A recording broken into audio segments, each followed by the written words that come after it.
어떻게 들으셨는지 모르겠지만 여러분 연지자매를 통해서 우리 예수님을 만났기를, 예수님을 받기를 소망합니다. 연지자매가 나눠주신 것이요, 바로 내가 아는 예수에서, 그리고 내가 만난 예수, 그리고 내가 만난 예수를 전한 거죠. 지금 이 시간을 통해서 간증만 듣고 끝낼 수는 없으니까요, 우리 짧게나마 우리 말씀을 나눠보겠습니다. 우리 룻기입니다. 룻기 3장 1절에서 13절 말씀, 우리 PPT 보시면서 우리 같이 저랑 교독하고요, 마지막 절은 함께 읽도록 하겠습니다. 제가 먼저 읽습니다.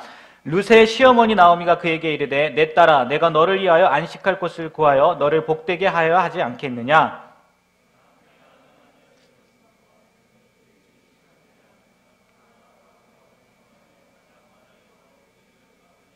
그런즉 너는 목욕하고 기름을 바르고 의복을 입고 타작마당에 내려가서 그 사람이 먹고 마시기를 다하기까지는 그에게 보이지 말고, 4절입니다.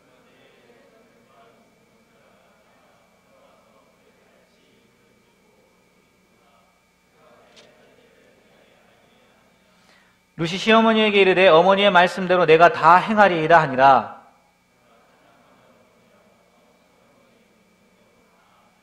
보아스가 먹고 마시고 마음이 즐거워 가서 곡식단 더미의 끝에 눕는지라. 룻이 가만히 가서 그의 발치 이불을 들고 거기 누웠더라.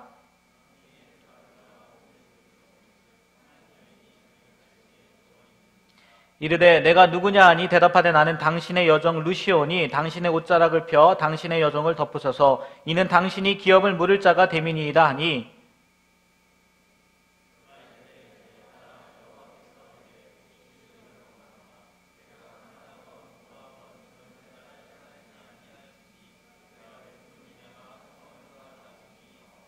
그리고 이제 내 딸아 두려워하지 말라. 내가 내 말대로 내게 다 행하리라. 내가 현숙한 여자인 줄을 나의 성읍 백성이 다 아느니라.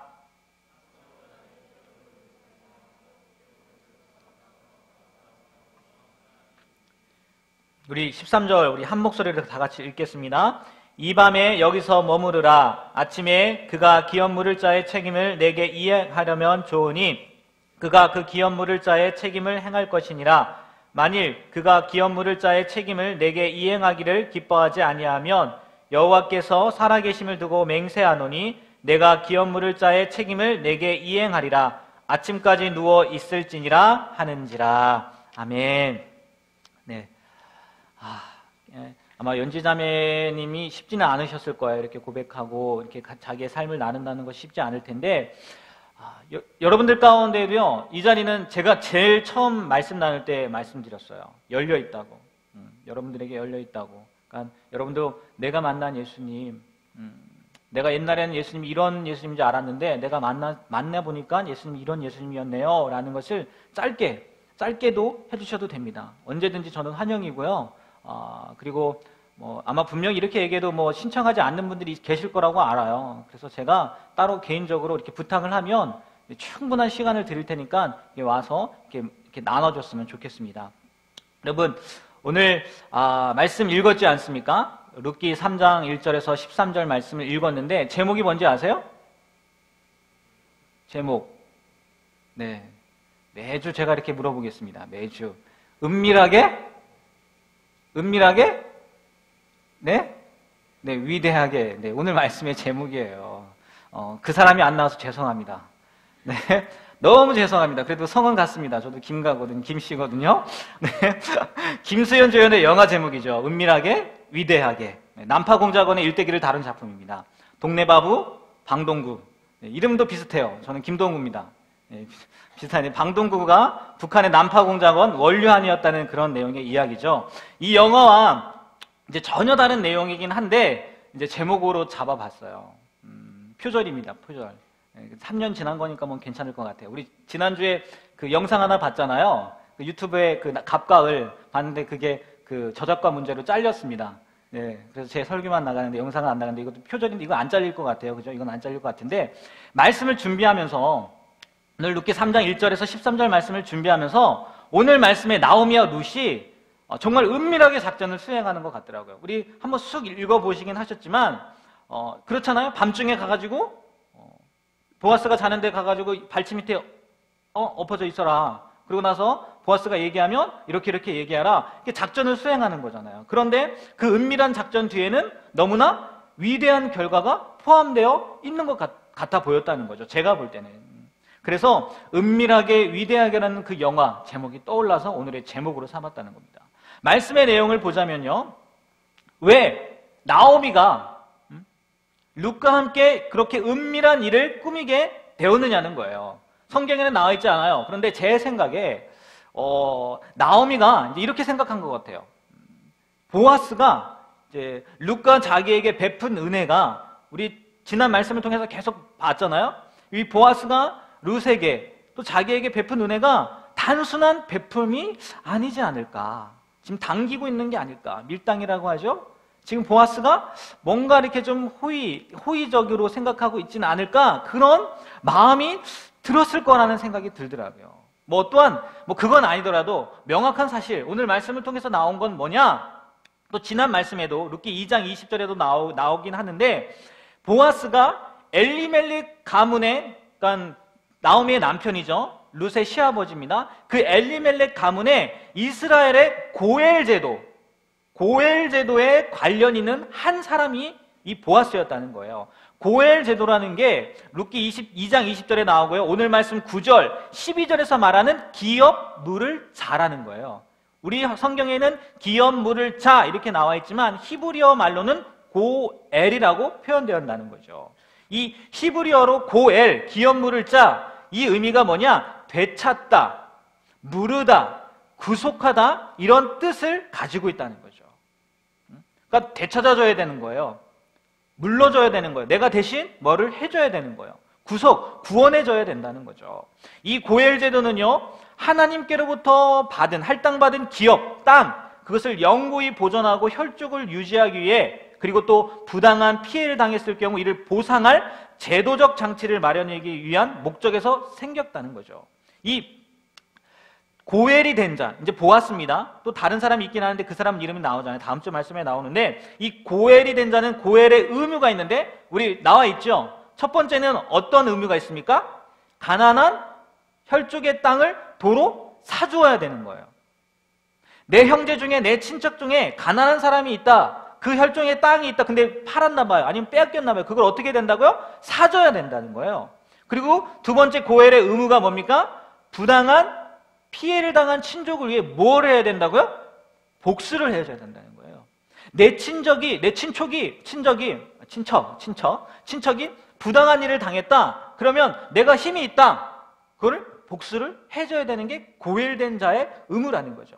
그리고 마지막 세 번째, 한번 다 같이 한번 읽어볼까요? 마지막 세 번째, 자 시작.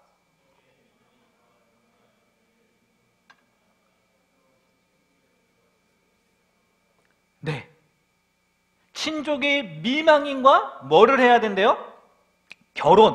결혼해서 대를 이어줘야 되고, 심지어 그 친족의 죗값까지 대신 받아야 된다는 거죠. 이게 고엘의 의무라는 거예요. 고엘의 의무. 그러니까 보아스의 의무라는 거예요.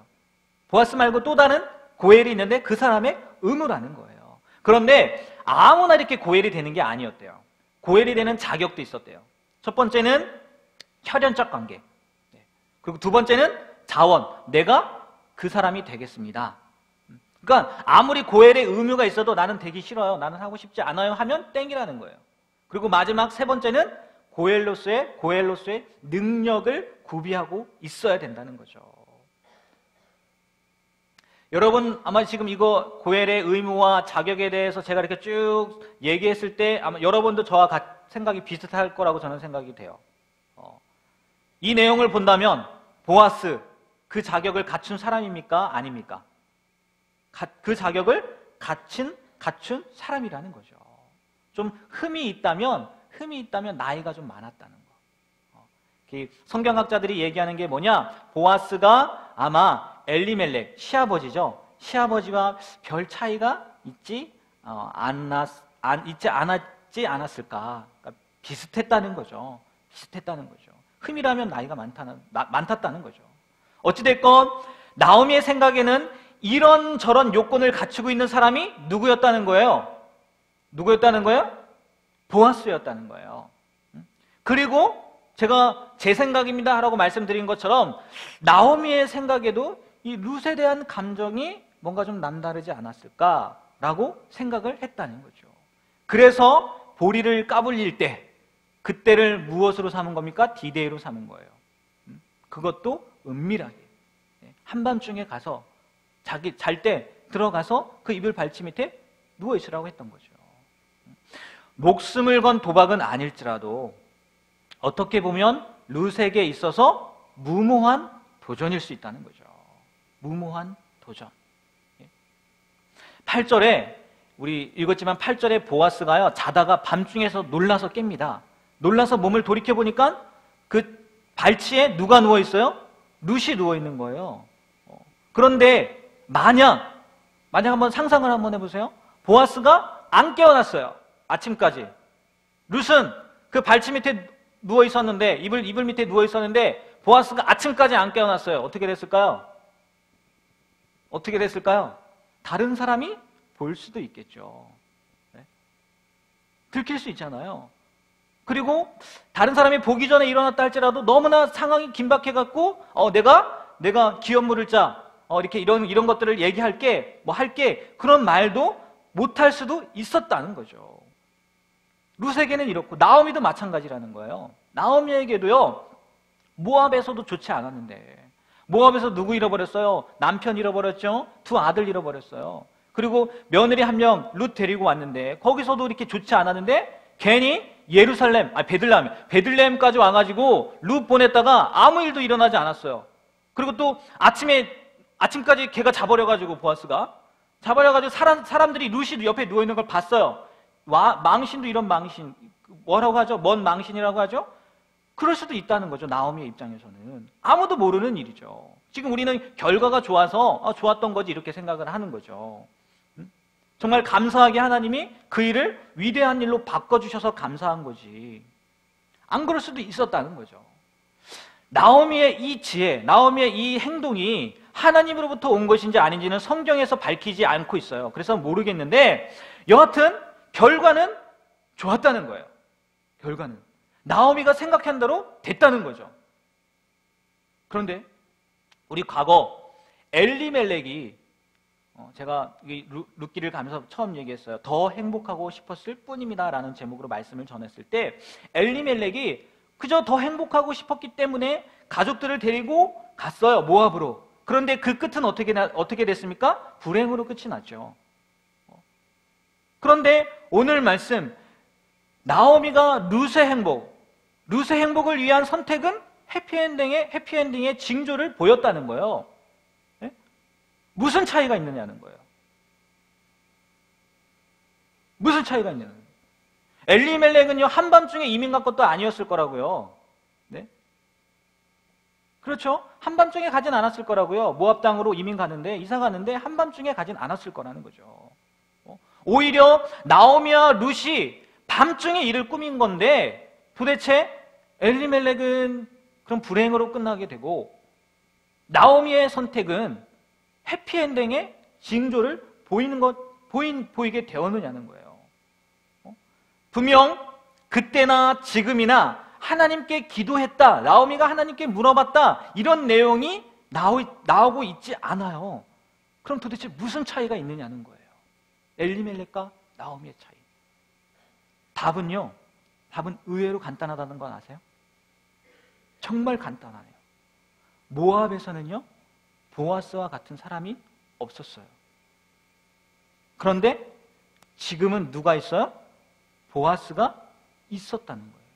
다시 말해서 은혜 베풀 자가 있었다는 거예요.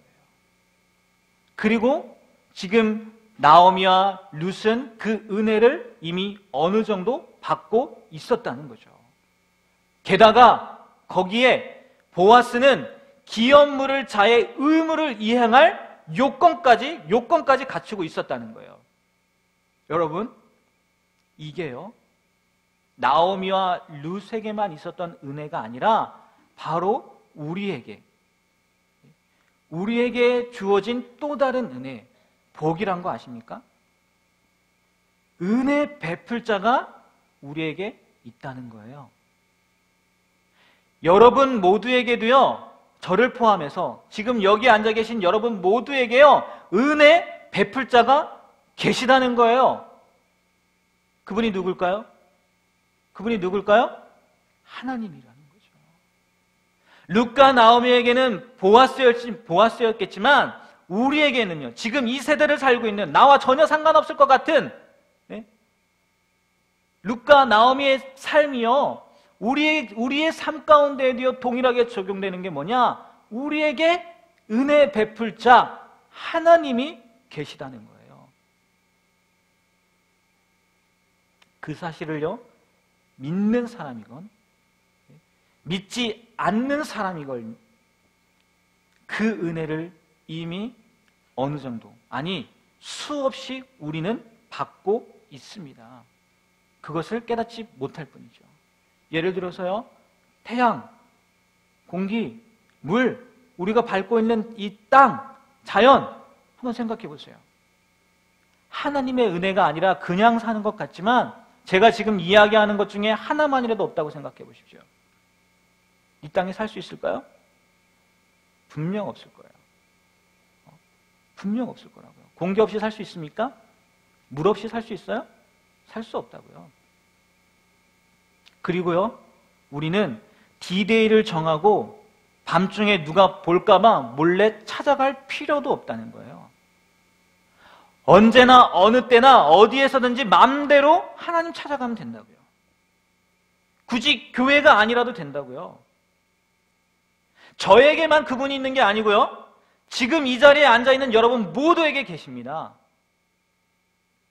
그리고 여기에 없는 분들에게까지, 더 나아가서 하나님이 없다고 생각하는 무신론자, 그리고 우리가 연지자매가 얘기했던 것처럼 안티 크리스천들까지도요, 하나님이 똑같은 은혜를 베풀고 계신다는 거예요. 근데 깨닫지 못할 뿐이죠. 그래서 마태복음 5장 54절에 5장 45절에요, 이런 말씀이 있습니다. 우리 다 같이 한번 읽어볼까요? 자, 시작. 이는 하나님이 그 해를 악인과 선인에게 비추시며 비를 의로운 자와 불의한 자에게 내려주심이니라. 하나님의 은혜는요, 악인이나 선인이나 의인이나 불의한 자나 다 동일하게 내려주신다는 거예요. 문제는 사람들이 그것을 믿지 않는다는 거죠. 받아들이지 않는다는 거죠. 또한 여기서 끝나는 게 아니라요, 하나님은 기업 물을 자와 같은 약속, 아니 그보다 더 큰 약속을 성경을 통해서 우리에게 보여주셨다는 거예요. 이 성경에 하나님의 약속을 기록해 주셨다는 거예요. 내가 너희들의 기업 물을 자다.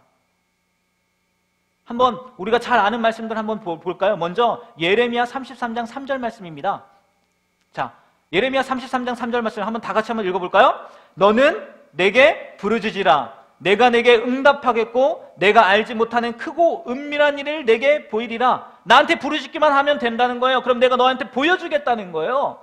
하나님이 이렇게 약속하셨다는 거예요. 그리고 시편 81편 10절입니다. 한번 읽어볼까요? 나는 너를 애굽 땅에서 인도하여 낸 여호와 내 하나님이니 내 입을 크게 열라. 내가 채우리라 하였으나. 입을 크게 열으라는 거예요. 내가 채워주겠다는 거예요. 다음 주 담임 목사님이 하실 설교의 제목입니다. 시편 81편에 나와 있는 거예요. 하나님이여 기업 물을 자처럼 우리에게 이렇게 약속하셨다는 거예요. 또 다음 말씀 요한복음 14장 13절 한번 읽어볼까요? 너희가 내 이름으로 무엇을 구하든지 내가 행하리니. 하나님이 이렇게 약속해 주셨다는 거예요. 요한복음 1장 12절입니다. 요한복음 1장 12절이요. 다음 말씀입니다. 안 나와 있나요? 요한복음 1장 12절에 이렇게 나와 있어요. 영접하는 자, 곧 그 이름을 믿는 자들에게는 하나님의 자녀가 되는 권세를 주셨으니. 너희들이 받아들이기만 하면 뭐가 된다는 거예요? 뭐가 된다고요? 하나님의 자녀라는 거예요. 여러분 지금 누구네 집에서 삽니까? 여러분 집에서 살아요? 뭐 그런 분도 계실 것 같아요. 네. 근데 대부분 누구 집에서 삽니까? 부모님 집에서 사는 거 아닌가요? 맞잖아요. 하나님의 자녀는 그럼 누구 집에서 삽니까? 하나님 집에서 살아요. 천국이 우리에게 주어졌다는 거예요. 기업물을 자의 약속보다 더 큰 거죠. 그리고 여러분 많이 아는 말씀이 있을 거예요. 요한복음 3장 36절에요. 아들을 믿는 자에게는 영생이 있다고 말씀하고 있어요. 예수님을 믿는 사람들에게는요, 영원히 살 수 있는 자격이 주어진다는 거예요. 그렇기 때문에요, 우리는 찾아가기만 하면 된다는 거예요. 믿기만 하면 된다는 거예요. 그리고 룻이 보아스에게 당신은 우리의 기업물을 자입니다 라고 이야기했던 것처럼 우리도 믿음을 가지고 하나님 앞에 나아가서요, 이 약속의 말씀을 들이미면 된다는 거예요. 하나님, 믿는 자에게 영생을 주신다며요. 믿는 자에게 하나님의 자녀가 된다고 하셨잖아요. 내 입을 크게 열라며요. 그럼 채워주신다며요. 이거 갖고 나아가면 된다는 거예요. 우리에게 그런 약속의 말씀을 주셨다는 거예요. 근데 우리는 그 약속의 말씀을 믿지 않는다는 거예요. 이미 은혜가 우리에게 주어졌고 또 다른 약속도 하나님께서 우리에게 주셨는데 우리는 그 은혜도 믿지 않고 약속의 말씀도 믿지 않는다는 거예요. 그게 문제라는 거예요. 물론 우리가 구하는 것에 대한 응답은 주권자이신 하나님에게 달려 있어요. 하나님이 허락하면 되는 거고 하나님이 반대하면 안 되는 거예요. 물론 주권은 하나님께 달려 있어요. 그러나요? 여러분 잘 기억해야 될 게 뭐냐? 하나님께 나오는 자, 그 어느 누구도 막지 않으시고 거절하시지 않는 것 딱 한 가지 있어요. 어떤 것은 거절하실 수 있겠지만 하나님이요, 거절하지 못하는 것 딱 한 가지 있어요. 그게 뭐냐면 구원의 문제예요. 구원의 문제는요, 하나님 결코 거절하지 못하세요. 영생의 문제는요, 하나님 절대 거절하지 않으세요. 성경 사도행전 2장 21절, 로마서 10장 13절에 뭐라고 표현되어 있냐? 다 같이 한번 읽어볼까요? 누구든지 주의 이름을 부르는 자는 구원을 받으리라. 누구든지에 포함되지 않는 사람이 있을까요? 없어요. 말 그대로 누구든지라는 거예요. 이 구원만큼 중요한 문제가 어디 있느냐는 거예요. 영생만큼 중요한 문제가 어디 있느냐는 거예요. 그런데 우리는 이 세상에 살고 있어서 그런지 눈에 보이는 게 세상이잖아요. 지금 보이는 게 세상이잖아요. 그래서 그런지 세상 것에만 관심을 두고 있다는 거죠. 눈에 보이는 것에만 관심을 두고 있다는 거죠. 그리고 눈에 보이다 보니까 그것이 있어야지만 살 수 있다고 생각한다는 거예요. 그런데 여러분, 어차피 우리 인생 길어야 100년이에요. 우리 인생 길어야 100년이라고요. 100년밖에 안 되는 거 마음대로 좀 살아보면 안 되겠느냐고요? 네, 안 돼요. 그게 다가 아니니까요. 이 세상에서의 삶이 다가 아니니까요. 여러분 한번 상상이 아니라 생각 한번 해보세요. 여러분들도 다 재앙절개건 자연분만이건 어머니 뱃속에서 태어났습니다. 아닌가요? 태어났잖아요. 어머니 뱃속에서 태어났어요. 한번 생각해 보세요.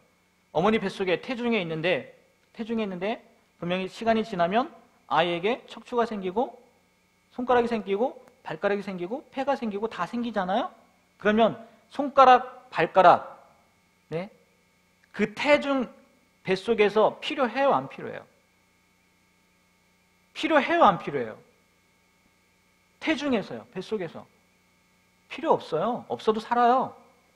없어도 산다고요. 근데 왜 하나님은 이 뱃속에서 손가락, 발가락, 입, 코, 눈 그런 것들을 만들어 주시냐는 거예요. 왜 뱃속에서 그게 생기게 하셨냐는 거예요. 왜요? 태어나면 뭐예요? 필요하니까. 하나님이요, 우리를 만드시는데도요, 이런 법칙을 두셨다는 거예요. 뱃속에 있을 때는 필요 안 할지 모르겠지만 너희들이 태어나면 필요하다는 거예요? 안 필요하다는 거예요? 필요하다는 거예요. 그럼 지금 우리 세상 가운데 살고 있지만 우리에는 뭐가 있어요? 천국이라는 삶이 있다는 거예요. 어떻게 보면요, 이 세상이 그냥 하나님 속에 있는 삶이라고 생각하면 돼요. 그리고 정말 또 다른 삶이 뭐냐? 천국의 삶이라는 거예요. 다시 태어난 삶이라는 거예요. 그게 우리에게 주신 이 성경을 통해서 기록되어져 있다는 거죠. 이게 끝이 아니라는 거. 우리에겐 영원한 삶이 있다는 거, 우리에겐 천국이 있다는 거. 그래서 하나님께서 이 말씀을 통해서 우리가 그 천국을 준비하게 하시는 거라고요. 예수님을 믿게 하는 것뿐만 아니라 이 말씀을 통해서 예수님을 믿는 사람이, 그것을 아는 사람이 이 세상에서 어떻게 천국을 이루어야 되는지, 그리고 우리가 맞이할 천국을 어떻게 맞이해야 되는지 보여주시는 거라는 거예요. 연지자매가 앞에서 자신의 삶을 나눴던 것도 결국은 계시지 않을 것 같았던, 없을 것 같았던, 안티래잖아요. 안티였대잖아요. 예? 그런데 그 하나님이 진짜 계셨고 나와 전혀 상관이 없을 것 같고 그냥 2000년 전에 이스라엘 땅에서 태어났던 성인 중에 한 명 아니야? 그 예수라는 분이 바로 우리의 구원자였다는 것을 증거하기 위함 아닙니까? 여러분, 바로 여러분과 저의 앞에 바로 그분, 우리에게 넘치는 은혜를 베풀어 주시는 그분이 계시다는 거예요. 혹시 아직도 믿지 못하시는 분들은요, 다시 한번 깊게 생각해 보시길 바라요. 과연 이 세상, 우리가 다 알고 있는 이 세상이 우연히 만들어진 걸까? 빅뱅 이론이라고 하나요? 정말 창조주라는 것은 없는 걸까? 만유인력의 법칙을 발견한 뉴턴의 예화가 있어요. 뉴턴 아시죠? 사과나무 떨어지고 만유인력 법칙 아시죠? 그 예화가 있어요. 뉴턴은 예수님, 하나님을 믿었습니다. 그런데 친구가 무신론자예요. 신은 없다고 했던 사람인데, 하루는 뉴턴이요, 그 친구를 전도를 해야 되잖아요. 정말 예수님 살아계시다, 하나님이 창조주다라는 것을 알려줘야 되잖아요. 그래서 무슨 생각을 했냐? 태양계를 모형을 만든 거예요. 태양계의 모형을 만들었습니다. 저렇게는 아니겠지만 모형을 만들어서 친구와 만나는 그 공원 앞에 나아간 거예요. 그리고 친구를 기다립니다. 친구가 왔어요. 뭐가 보입니까? 저 모형이 보이는 거예요. 친구가 묻습니다. 야, 이거 잘 만들었네. 야, 누가 만들었어? 물어보는 거예요. 뉴턴이 뭐라고 대답했을까요? 내가 여기 앉아있는데 갑자기 생겨나더라? 얘기를 했다는 거예요. 그러니까 그 친구가 뭐라고요? 야, 말도 안 돼. 이게 누가 만들었지. 어떻게 저게 갑자기 생겨날 수가 있어? 아니야. 갑자기 전기가 찌직 하더니 막 이렇게 생기고 막 생겼던 거야. 거짓말하지 말라고. 나 누군가 만든 거 아니냐고. 그때 뉴턴이 뭐라고 얘기했을까요? 야, 이 자그마한 태양계 모형 하나도 누가 만들었다며? 아니 내가 갑자기 생겨났다고 하니까 너는 누가 만들었을 거라고 내 말 믿지 않았으면서, 그러면 정말 실제 이 태양계를 누가 만들지 않았겠냐? 이렇게 물었다는 거예요. 여러분, 이 세상은 틀림없이 누군가에 의해 창조되었고요. 예수님을 믿는 우리는 그분이 하나님이라고 믿는다는 거예요. 그리고 그 하나님은 정말 살아 계신 분입니다. 그 하나님을 인격적으로 받아들이시길 바랍니다. 그리고 믿으시는 분들은요, 그것을 믿으시는 분들은요, 보아스보다 훨씬 큰, 상상할 수 없는 은혜를 베풀어 주시는 하나님께 이 약속의 말씀을 가지고 나오시길 바라요. 그래서 나오미와 룻의 그 은밀한 행위가 위대하게 바뀌었던 것처럼 여러분의 인생이요, 하나님 앞에 위대하게 바뀌게 되는 은혜를 경험하게 되길 바랍니다. 아멘. 사람 앞에가 아니에요. 하나님 앞에. 하나님 앞에. 하나님은요, 여러분 한 사람에게요, 놀라운 계획을 갖고 계십니다. 그 계획, 그 약속을 여러분들의 삶을 통해서요, 성취하시게 되길 바랍니다.